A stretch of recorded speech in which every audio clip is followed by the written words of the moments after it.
Welcome to the Practice Impossible podcast, where your host, Jude Pierre, MD, also known as Coach JPMD, discusses medical practice topics that will guide you through the maze that is the business of medicine and teach you how to increase profits and help populations live long. Your mission, should you choose to accept, is to listen and be transformed. Now, here's your host, Coach JPMD.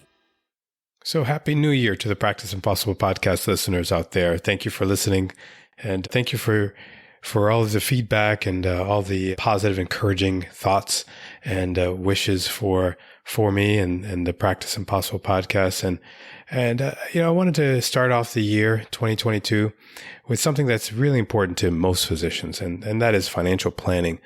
And many of our listeners have asked to speak more about the finances of medicine. But I wanted to actually start off this year with looking at the ways that you as a physician can manage their personal finances, and what are some of the things that you can actually do to prepare yourself for retirement, to prepare your exit strategy in medicine.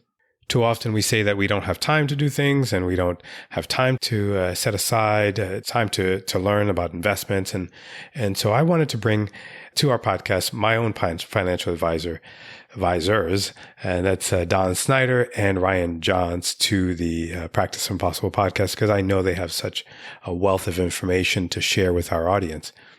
Don graduated from Stetson University in DeLand, Florida, and studied international business and marketing. And he also received his MBA from Nova Southeastern University, and is a certified financial planner. Ryan also grew up in Florida and graduated from FSU with a degree in accounting, and then went ahead and studied at Stetson University College of Law, where he earned a law degree and a master's of business administration.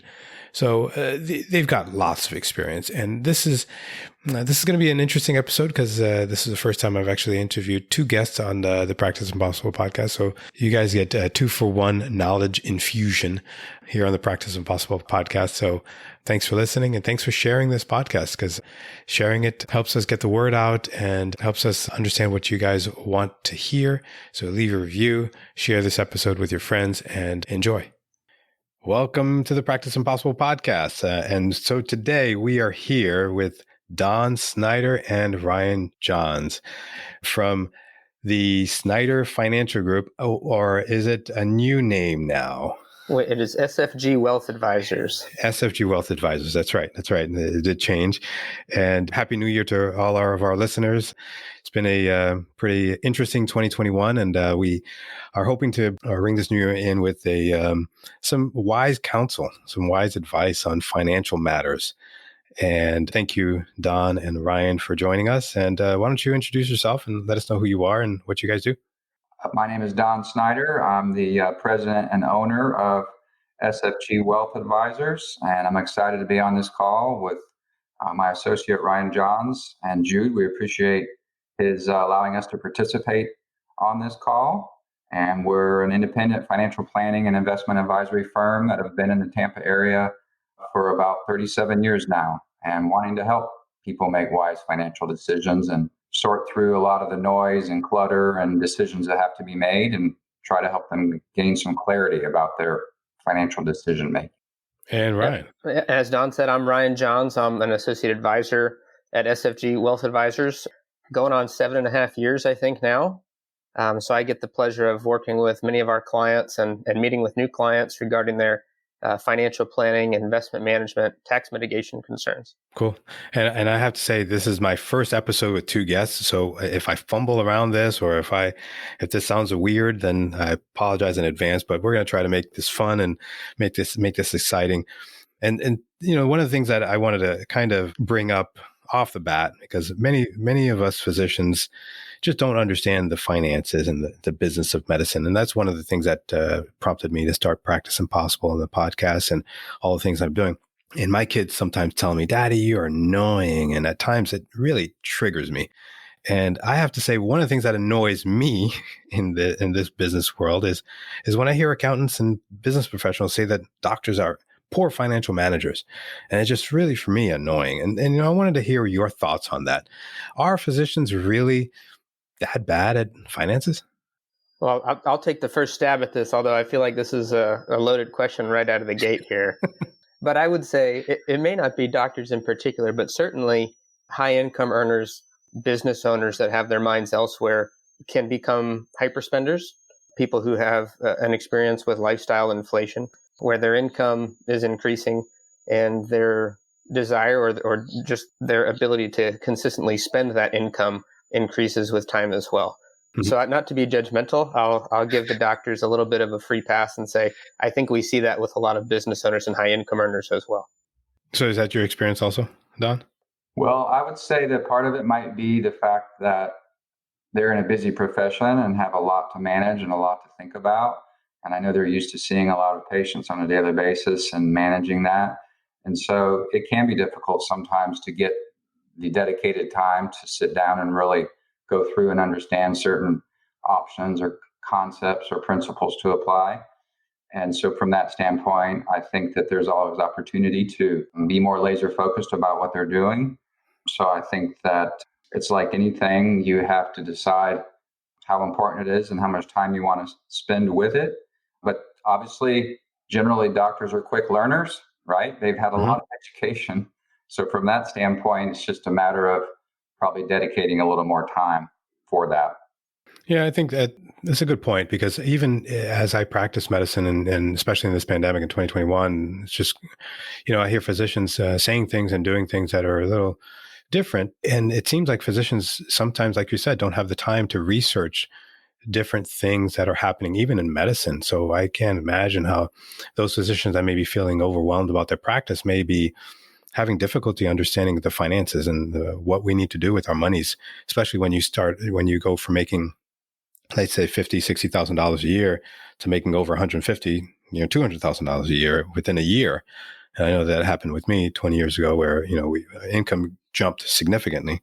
So what I wanted to do in this episode is similar to what I did with my attorney Josh Koleski in one of our episodes, where we went over some case scenarios. And one of the scenarios that I wanted to discuss is maybe a physician making over with over $200,000 in debt, working for a hospital. And, do they need a financial advisor starting off is a question, because you kind of touched on some points that I've made in previous blog posts about doctoritis. And I have a blog post on doctoritis where it's a syndrome that where doctors will feel like they're owed the opportunity to buy the expensive car and the expensive Tesla and feel the obligation to buy the $1 million house because they've worked so hard for it. But yet they have $200,000 in debt. So what do you tell that physician, and how do you work with them? I'll start with Ryan. Yeah, we're navigating two guests at the same time still. Yeah, listen, I think financial planning is paramount, or Don and I wouldn't be in this business. So we're certainly big proponents of taking a laser-focused view of the budget of the different moving pieces. And with doctors, with physicians, that's going to have debt come into play, a high amount of debt that's unique in that industry. And it can be overwhelming, and it can slow down retirement savings. It can cause some other bad decisions because, as you mentioned, Jude, that kind of doctoritis of feeling like you should be able to reward yourself, and you should. I know, Jude, you're familiar with Dave Ramsey, as we've talked about. And, Dave has stated that his concept of every dollar, assigning a duty to every dollar, it will find one on its own. Mm-hmm. And that's very true, whether you're making that $50,000 or you're making that $150,000 or $200,000. And so it's very important to get ahead of the game, have a financial plan put into place so that you can prioritize those dollars and you can live uniquely by paying off debt early, because most people aren't doing that. So Don, why are most people not doing that? I mean, if you're making a good amount of money, why wouldn't, maybe I should ask the other question, why shouldn't I just keep the debt and, pay it off over 20 years and invest the monies? Because the debts may be at, 3%, 4%, 5% interest, and you can make 10% on that investment or an investment. Yes. Well, it's there's no quick reward there, right? For eliminating debt of that size over a long period of time. We know that we want to pay as little bit of interest as possible. You're paying the interest back after tax, and you're also assuming that you can earn that level of return over time. We've certainly had great years of late, and our job or emphasis is for people to get margin and to allocate the dollars, as Ryan said, in a way to be most productive use of that money. And so from that standpoint, it's going to be competing with lifestyle, with taxes, with saving for retirement, with other important goals. And so the opportunity there is to ultimately be debt free, not have that payment, have that behind you. It's going to be working in conjunction with other things. And so sometimes people say, well, do we use the same strategy for everyone? No, not necessarily. There's a lot of different moving parts there. And so from that standpoint, but that payment's going to be pretty high on $200,000. And I know that with some different arrangements, it might be forgiven, but my general experience is unless, with a lot of doctors, it isn't necessarily forgiven. There's certain criteria for that. So outside of that, we've certainly had situations on an ongoing basis with people with student loans that we're trying to help them accelerate that debt obligation. So what do you think is the motivation for them not paying off their debts sooner than, because I know on average it could take, if you're really focused on the debt repayment, 3 to 5 years to pay off your debts, which is what I ended up doing after 20 years of practice. But, if I had been laser focused 20 years ago on paying off my debt, then, you'd have all the extra monies to invest. So what do you think is the thing that keeps physicians from doing that early? I think I would say, and Don referenced this just a couple minutes ago, it's difficult to feel traction when you have that large of an obstacle in front of you, right? And to your point, Jude, you said earlier, well, what if the interest rate's 3% and you can earn 10? Well, that's another distraction in some ways. And I think Don and I might argue that you lose a little bit of motivation there because you say I could get some return elsewhere. But what we see a lot of with physicians, with other high income earners, is a lot of stress in the workplace. And that is compounded by financial obligations. Yeah. And if you don't feel like you're getting any traction and cracking that big nut of $200,000, you're not going to be real motivated to pay it down early. Oftentimes with physicians, you'll have loans from multiple entities. Maybe you've got some subsidized loans, maybe you've consolidated.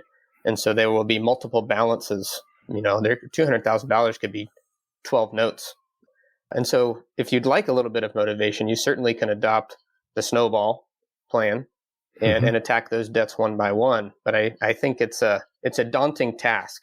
And if you don't take a bite of the elephant, you'll never finish eating. So you got to get started. Yeah.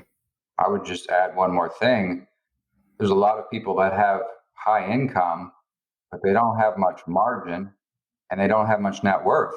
Yeah. So, right. And so from that standpoint, you're really trying to build your net worth.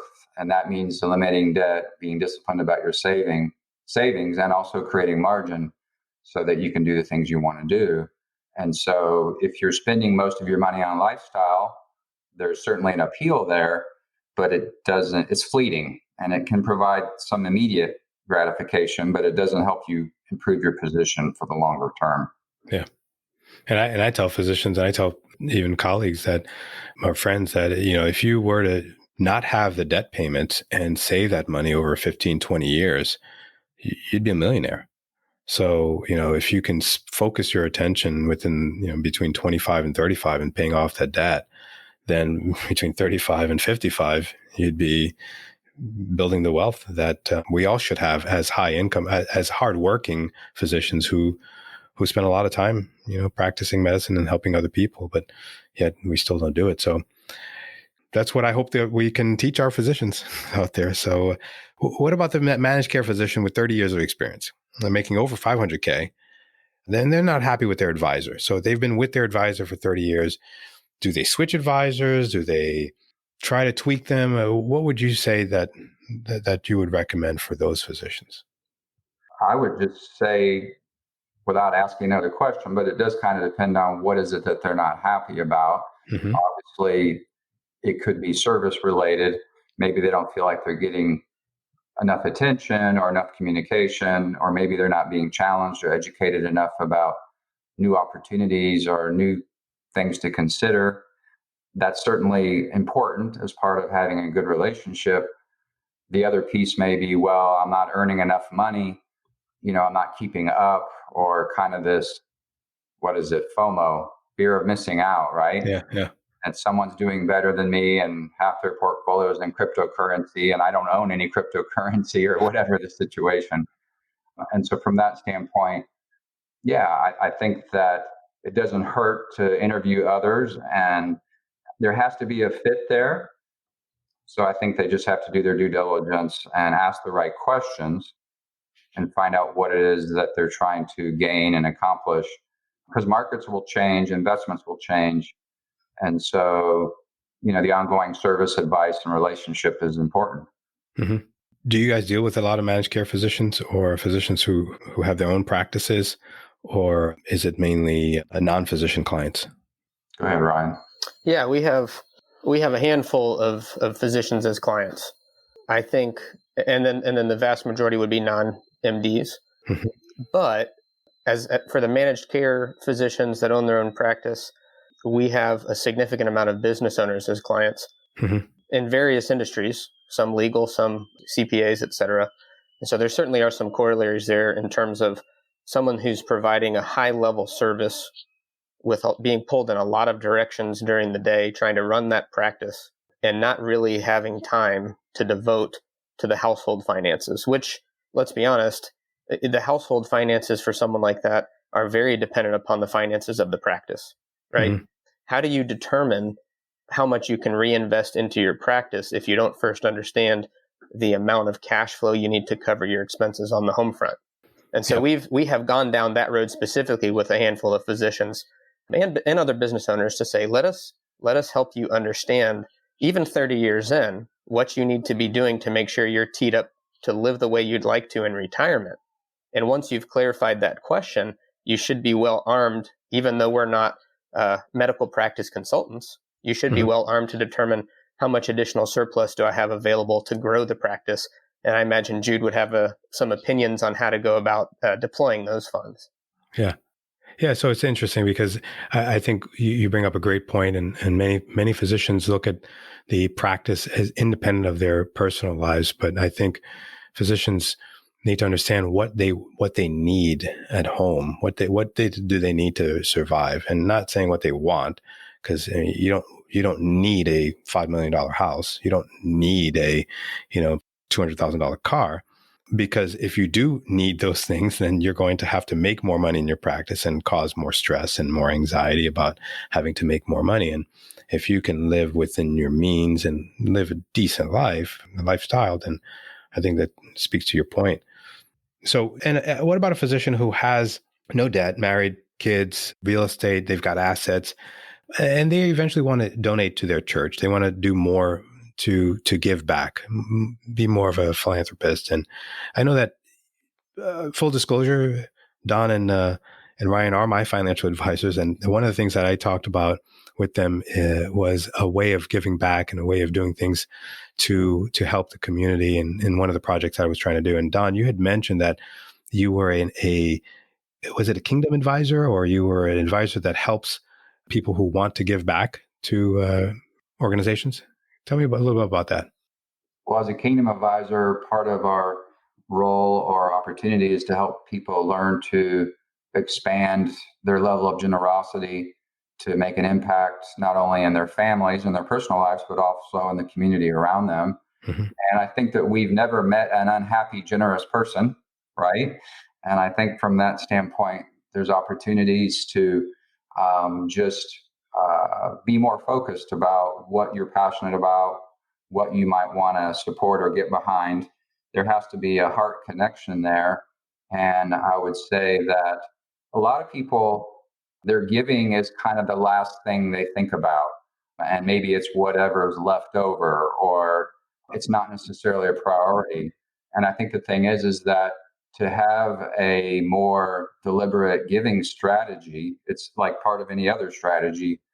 It's really helpful and beneficial, and it can help also your relationship with your spouse and your wife, and you need to be on the same page with those type of things. And some people are honestly more generous than others. And so it's kind of like a muscle that has to be used and exercised.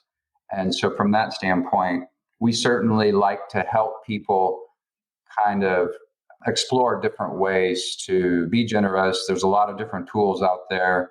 Doesn't mean you have to give away a bunch of money as much as you just start understanding the tools that are there, how to use them, and how to leverage what's available. And honestly, there can be some tax benefit as well.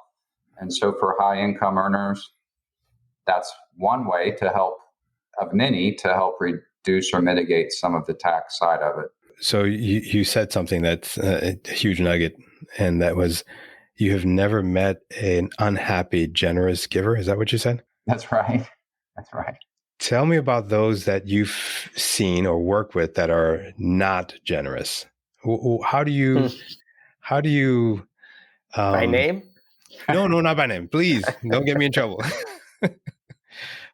So tell me about the most non-generous or ungenerous. Ungenerous? I don't know if that's a word, but a client that you've worked with. We'll say closed hands. Yeah, closed hand client. Closed hands. Well, Well, what would be your experience with them, I guess is the question. I would say that there's something going on there. And I think as advisors, it's up to us with our clients to draw out some of these other elements that are happening behind the scenes. Because I think someone who really struggles with generosity has some fear or some greed. Those are, opposite sides of the same coin, right? And so we endeavor to, I think we aspire to be not only advisors who are talking about the allocation, the opportunities and the return, but also to help draw out some of these deeper concerns. And that comes through some in-depth conversation. It's just not looking at the spreadsheets and the numbers. But why are we fearful? And Jude, we've had some conversations where we talk about history with finances personally, with investing or saving. And we talk about with spouses, what's the husband's experience with investing or saving, if any? And what is the wife's experience with investing or saving, if any? And those life experiences with money, as growing up even, can really drive someone to be closed-handed, right? And so I think when we experience someone who's hesitant to be generous, we have some work to do to help them understand the plan that they have and have some confidence in what they're doing, that they're going to be able to land the plane when they get to retirement. And there's so much fulfillment on the other side of that. If you're able to say, you know what, I'm going to make it. And because I'm going to make it, I can help so-and-so, or I can further this cause that I'm passionate about, right? Do you find that they're more stressed or more anxious? I think that's the root of it. I think you'll typically find someone who lacks generosity like that also be pretty fearful of the markets, more so. Yeah. I would just add, and maybe Ryan touched on it well. Part of it is, yes, it's kind of like how much is enough, or can you set a financial finish line? Are you willing to? Because if it's like, if all you're concerned about is the what ifs and trying to cover all the different options and basis, then I guess you could say in theory, you won't ever have enough to do that. And so if you can set those financial finish lines and determine how much is enough, but also, we spend so much time trying to plan for people's future and what might happen, right? Because we don't know any more than anybody else. And you should set long-term goals and have a defined plan. That's important. But ultimately, we have to, I believe, do the best with what we have right now and manage it in a way, that's proper. And so from that standpoint, generally, people that do well with what they have now will do well in the future as well. And so from that standpoint, generosity is part of that. And I'm sure most people would acknowledge that whether it's helping their church or community or even their family, there's probably always some opportunity there in their month-to-month spending to find something if they really had to, because we live obviously in a great country with a lot of opportunity. And so, yeah. That's great. I love that answer, those answers. So it kind of speaks to the next question, that was something that really makes you happy about your clients when you meet them. What would be your ideal non-physician client to help us understand how you guys think? Yeah, I think for me, that's an easy answer. And in terms of what makes me happy, We recognize that our clients hire us to be experts in an area that they either have no interest in spending time in or don't have time to. And so what's certainly rewarding for me is simplifying the complexity for a client and developing action items to say, here's what's going on, here's your choices, let's decide what to do. And then that kind of exhale or relief to say, okay, all these moving pieces have been simplified into an action plan. And now we've got a plan. Now we can move forward. I would just add, I would certainly add a similar aspects from the standpoint of if we can allow people to be more confident, more generous, more content, right, with where they're at and comfortable, then that gives them peace of mind and certainly gives us some validation that we're helping them get organized, move forward with a plan that can adjust and change, but give them kind of as our founder said, the well-designed boat to take their journey on. Mm-hmm. And feel confident about that. And a lot of it is kind of, not to use a sports term, but it's kind of that boring blocking and tackling, kind of get you there and kind of the basic principles. But, we live in a society and an investment world where, boy, there's a lot of choices and there's a lot of options and there's a lot of good opportunity too.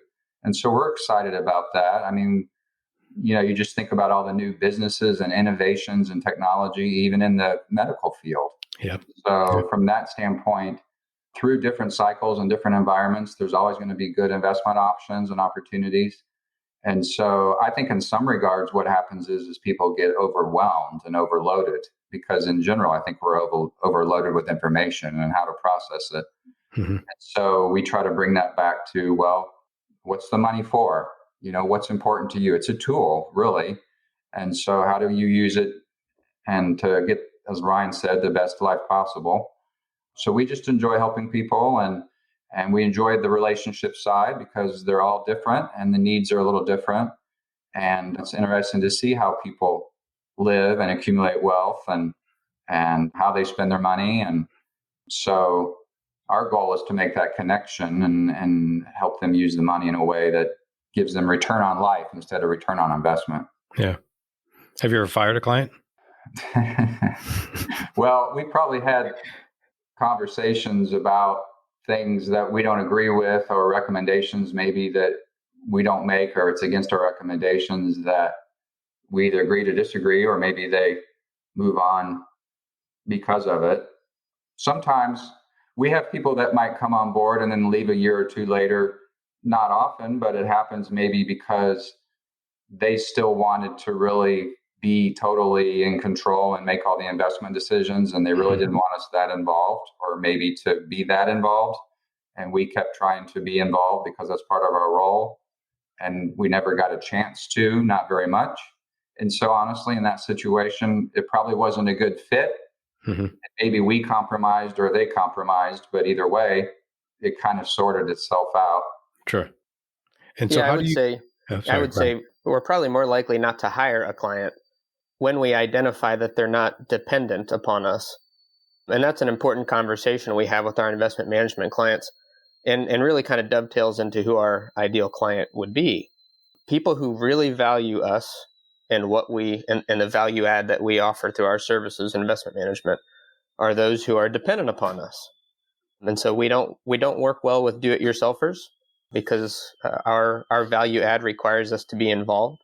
We work well with, whether it be physicians as business owners, practice owners, or other professionals that don't have time to do it for themselves or the interest, or they recognize that they're not the expert in that area, and so they need the help. Mm-hmm. And so how do you guys make money? So someone advertises that we make money when you make money. I think I've heard that before, but there's a lot of different approaches to fees and how they're charged. And as a general rule, we have different services, whether it's hourly consulting or flat fee planning and or ongoing investment management and advice.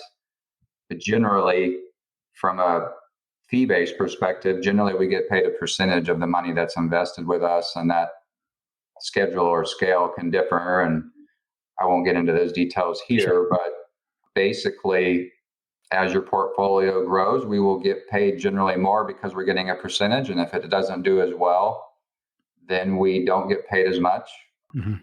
And that's not necessarily just because we aren't doing what we're supposed to, but markets changed and cycles change. But we believe in the idea of earning the right to continue to provide a service and maintain that relationship and get paid along the way.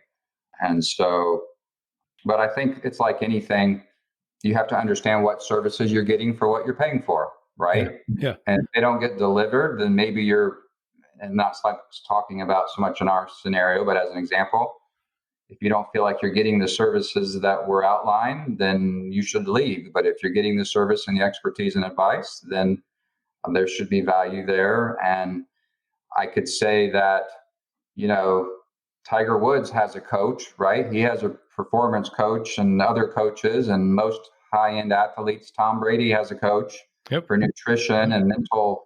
So from that standpoint, I think there's always opportunity for us to learn because we're not experts in everything. We know that. You wouldn't want us treating your patients for medical issues.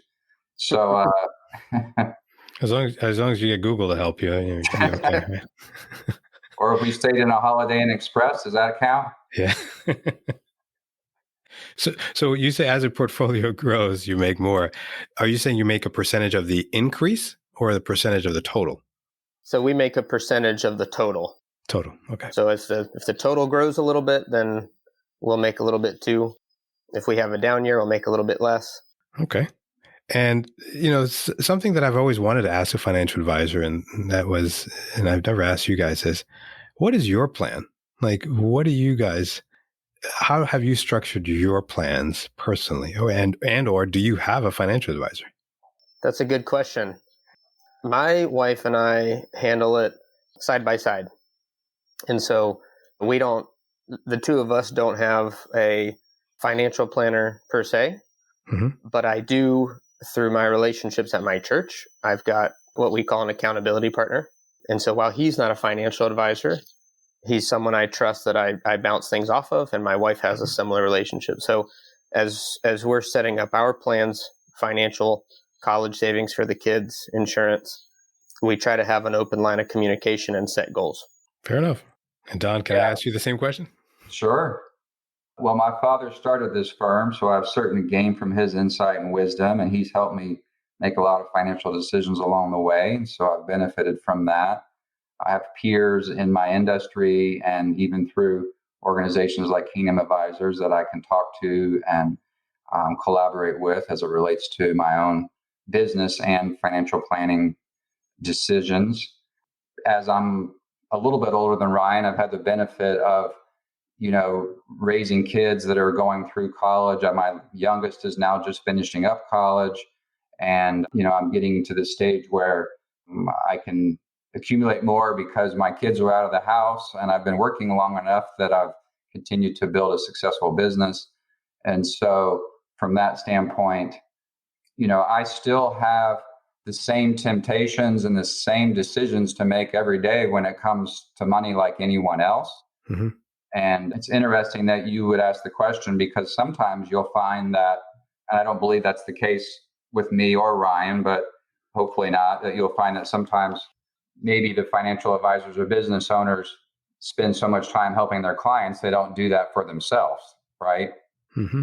But I certainly have my own planning that I do with my wife, business planning, strategic planning.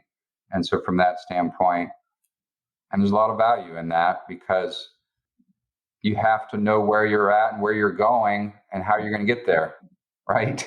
Yeah, that's a flight plan. You don't get in a plane and fly to nowhere. You have to have a flight plan in order to know where you're going to go. Otherwise, you're going to either crash or run out of fuel. But the other thing I'd add, which we haven't really touched on specifically, but I think it's important, the financial planning process is an ongoing process, but you don't have to necessarily spend hours upon hours each year going through it. Mm-hmm. If you built the plan up front appropriately and spent the time up front, then you can go in and enhance or adjust or modify the base that you're working from. and kind of build from there. Now, things in life changes, and we deal with a lot of life transitions. And that's something that people don't always anticipate, because you might have your parents, right, start to need caregiving, or your kids have marriage issues or whatever. I mean, so from that standpoint, that's what continues to provide the challenges. But goals also, your goals change. So, yeah. So it's great insight, because I don't think like I said, ever asked that question before. And so it kind of speaks to, what your exit strategy would be, and that it was to just continue your plan. What is your exit strategy as a financial advisor? Do you have a succession plan, or how do you continue that business? I guess like your dad passed it on to you. And for those that are afraid that, once you retire, then, they don't have a financial planner. I think the goal for our firm is to continue to add advisors and a team that's growing in experience, so that we have the ability to continue to provide the same level of service and advice. So sometimes you have other advisors that maybe you partner with or come in, or other firms that you can join. But at this point in time, we have a strong team in place that can all share in the workload, and we'll continue to grow the advisors that are available to help people. And so, I have 2 sons and a daughter. I don't know yet if any one of them would come in, but that opportunity is always a possibility as well. Yeah. So there's another number of ways that can get handled. Yeah. Well, this has been a great conversation. I thank you for inaugurating my 2 guest podcast interview. I think it's been cool to get the insight from both of you, and I appreciate what you do for me. And I think the recurring theme and that from what I've heard is creating a margin. You have to have a margin when you're dealing with finances, and also you've mentioned your spouses several times, and just having a plan that's congruent or that's merged with your significant others is really helpful in developing that plan. And I hope our Practice Impossible audience will take these nuggets. And if they're interested in learning more about you, where do they find you? Or where can they find you? They can go to sfgtampa.com. That's our website. There's a lot of good information on there. And there's a contact form, obviously, on there as well, and all of our contact information. Wonderful. And I'll also put that in the show notes at the end of the description. And if there's any questions that you have for them, feel free to contact them on their website. And again, thank you for listening to the Practice Impossible podcast. Thank you, Don. Thank you, Ryan, for a great episode. Thanks, Happy New Year. Happy New Year. Happy New Year. All right. Bye.